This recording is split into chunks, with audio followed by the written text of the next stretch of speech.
Afin d'être conforme à la RGPD, qui est la loi sur la protection des données, si votre site est basé en Suisse, apparemment, il y a déjà la loi sur la protection des données qui est suffisante. Vous n'avez pas besoin de mettre ce genre de message à vos clients. Par contre, vos clients, s'ils demandent de se désinscrire, vous devez le faire. Si vous êtes en Suisse et que vous travaillez avec des pays européens, vous êtes obligé de mettre ce message-là. Et si vous êtes dans un pays européen, bien évidemment, vous êtes également obligé. Donc la personne, elle peut cliquer OK ou sur la croix. On verra qu'on peut le paramétrer différemment. Donc ça, c'est vraiment pour être conforme à la loi sur la protection des données. Du moment qu'on parle de la loi de la protection des données, votre site ici doit être absolument en HTTPS. Si votre site n'est pas en HTTPS, vous n'avez pas le droit de demander des informations à votre client. Donc un formulaire, etc. C'est complètement interdit. Donc là, veillez bien à ce que votre site ait le petit cadenas. Or, c'est clair, si vous êtes en local, vous n'avez pas le petit cadenas. Ça, il faudra vérifier une fois que vous aurez hébergé votre site. Alors, pour ajouter l'extension, on va faire ajouter. Elle s'appelle Cookie Notice.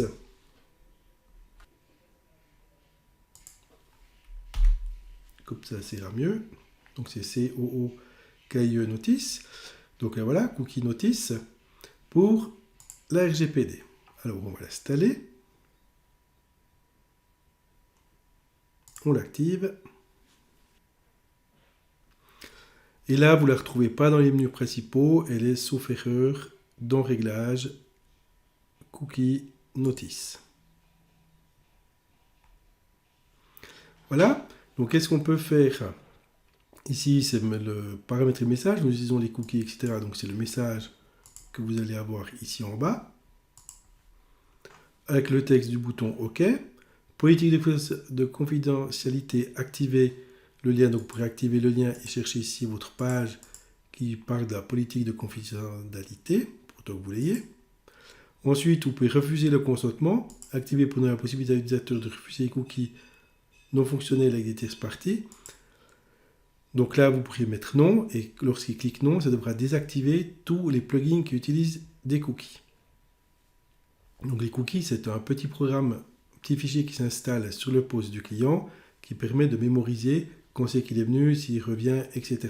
Donc c'est ça que la RGPD veut que l'utilisateur accepte ou pas. Voilà, révoquer le consentement. Donc là, vous pourriez révoquer le consentement. Donc c'est-à-dire que s'il accepte, vous pourrez refuser. Là, c'est le blocage des scripts en en-tête. Donc le code à utiliser en tête de votre site avant la balise de fermeture, etc. Donc ça, c'est pour bloquer les scripts. Par exemple, pour bloquer le script de Google Analytics, vous devriez mettre un code. Après, dans le body, ça c'est le code que vous devriez mettre pour le bloquer.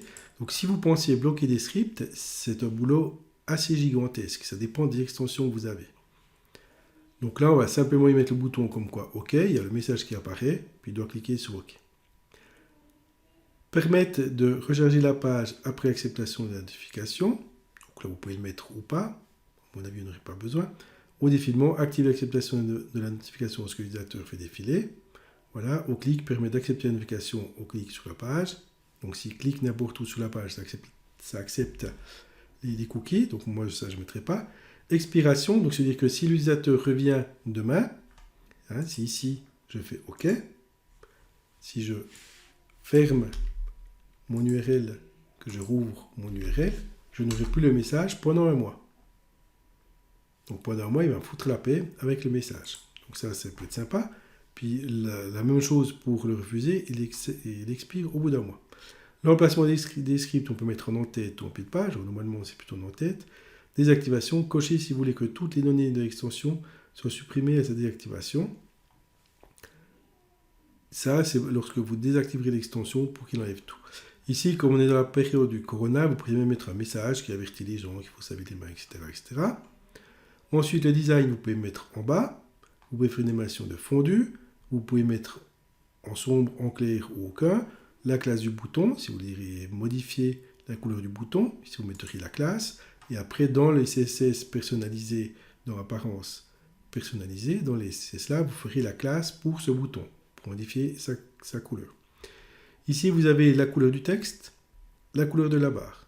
mais vous n'avez pas la couleur de fond. C'est un petit peu dommage parce que vous devriez le faire depuis là. Si maintenant je fais enregistrer les modifications, que je vais voir sur mon site,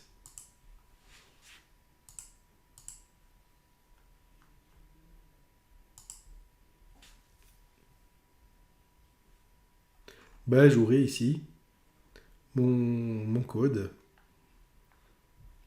un message pour accepter ou refuser, si je mets le bouton refuser, la RGPD.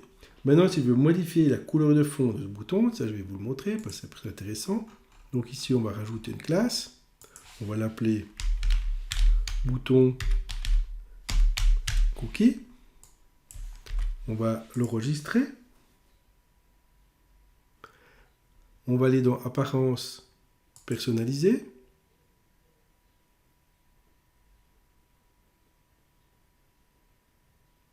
Ensuite, dans CSS additionnel, on va mettre un point suivi du nom de la classe qu'on a choisi, ouvrir et fermer les accolades, et ici on va taper background color, voilà, et puis ici vous pouvez mettre la couleur que vous désirez. Alors si vous avez un seul des petits outils dont le color pick, ben, vous pouvez piquer n'importe quelle couleur sur votre site. Par exemple, si je veux faire que la couleur de mon bouton soit le même bleu que ça, je vais piquer là, je vais faire CTRL-C, je ferme, et je fais CTRL-V. Ne pas oublier de rajouter un dièse devant les couleurs hexadécimales. Et ici, pour que ça passe par-dessus le paramétrage de l'extension, on va mettre point d'interrogation important suivi d'un point virgule. Donc voilà le code, background-color, 2 points dièse, le numéro de votre couleur, point d'exclamation et le mot important. Et si maintenant je fais publier, que je retourne dans mon site et que j'actualise,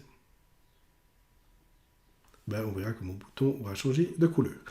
Donc voilà ce qu'il en est de la RGPD. Normalement, si vous faites un site de vente, vous devrez également mettre un règlement de vente, des conditions d'utilisation, etc. Donc renseignez-vous quand même sur la RGPD. Là, c'est simplement la présentation d'une extension qui vous permet de mettre ce message, mais on ne va pas aller plus loin au niveau de la loi, parce que là, c'est un petit peu plus complexe.